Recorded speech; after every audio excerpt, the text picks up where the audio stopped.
नेपाली कांग्रेसका नेताज्यू विश्वप्रकाश शर्माको यो भाषण सुन्नुहोस्। हिजो छाला जुत्ता कारखाना थियो, छाला जुत्ता कारखाना भएको ठाउँमा कांग्रेसले बेचिदियो जुत्ता उत्पादन गर्ने। गाउँ गाउँमा अहिले पनि दाङमा भन्दैछन् कांग्रेसले उद्योग बेच्यो, गलत गर्यो। एउटा गरिब देशको सरकारले मान्छेको खुट्टामा लाउने जुत्ता उत्पादन गरेर बस्ने होइन दिदीबहिनी दाजुभाइहरू। हामीले बेचेकै हो बाँसबारीको छाला जुत्ता कारखाना। कांग्रेसले त्यो जमिन खाली गरेर कसरी गल्ती गर्यो, त्यो छाला जुत्ता बेचेर कसरी गल्ती गर्यो। कतिपयले के भन्नुहुन्छ भने कांग्रेसले उद्योग बेच्यो, सारा युवा विदेश गए।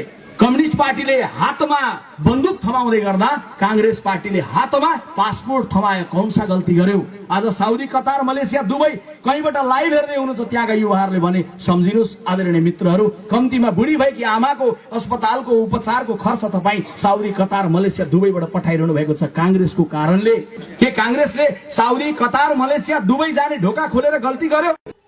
यो भिडियो हेरिसकेपछि अब कसलाई भोट गर्ने भन्ने कुरा तपाईकै हातमा रहेको छ। तपाईहरू पासपोर्ट समाएर विदेश जान चाहनुहुन्छ या स्वदेशमै परिवारसँग बसेर स्वरोजगार हुन चाहनुहुन्छ?